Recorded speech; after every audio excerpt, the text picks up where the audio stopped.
Hello my dear students, welcome back to another exciting session. Now today's video is very important for all of you as I'm going to talk about the most commonly made mistakes by the students due to which they score less. So I'll be showing you how to fix these mistakes and improve your scores effectively. So stay tuned. Now many students will solve this by cancelling this. But this is wrong. Whenever you're having a plus sign or a minus sign in between, you can't do these cancellations. So what is the correct way of solving? You will take 3 common from this. So this becomes 1 plus 2x upon 3. Now this 3 has a multiplication sign with this bracket. So now you can cancel this. So your answer is 1 plus 2x.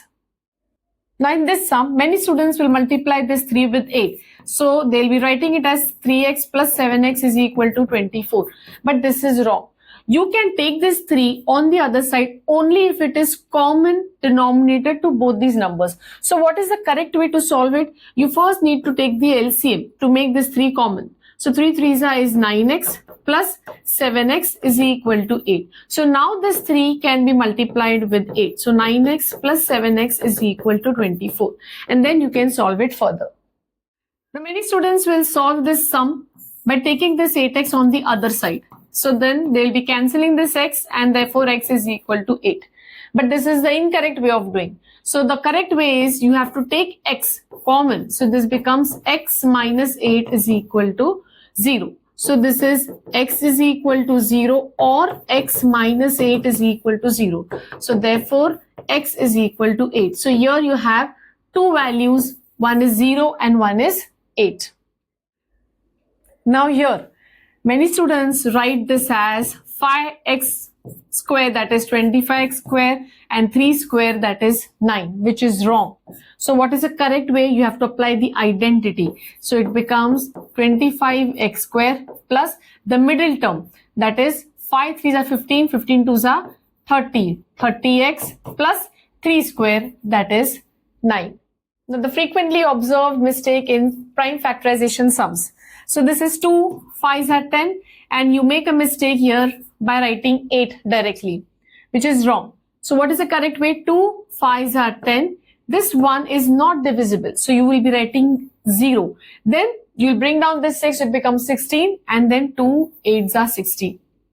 Now in a division sums, the most commonly seen mistake, 25 7s are 175.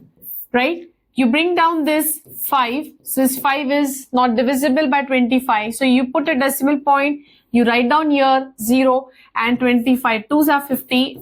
And in this way you carry out the division. But this is wrong. So let us see the correct way. 25 7s are 175. So this is 0. Now when you bring down this 5 is not divisible. So you have to write it 25 zeros are 0. And then this 5 again. And now you put a decimal point, again a 0 over here, and 25 2s are 50. So this is the correct way of doing your division. Now in the square root sum, you make a mistake by writing square root of x square as x plus and square root of 25 is 5. But this is wrong. How are you going to solve it? X plus 5 will be the square root only when your given polynomial is in this way. So this becomes x square plus 2 into x into 5 and plus this is 5 square. So under this condition, your sum is x plus 5 the whole square. And now you can take this and this will get cancelled. And now your square root is x plus 5. Now in these type of simplification sums, the mistake that you make, root 3 1s are, root 3 2s are, and this 2 into 2 is 4.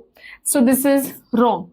Ideally, how are you supposed to solve this? So these two numbers are under the root sign. So I can write it as 6 upon 3 into this 2 is outside the root sign. Okay, so this becomes 3 1s are and 3 2s are. So your answer is root 2 into 2, or I can also write it as 2 root 2. So I hope now you all are aware of the small errors that can cost you big marks. So do let me know in the comment section which mistake you make the most and what you learned from today's video. So thank you for watching. Keep smiling and keep growing.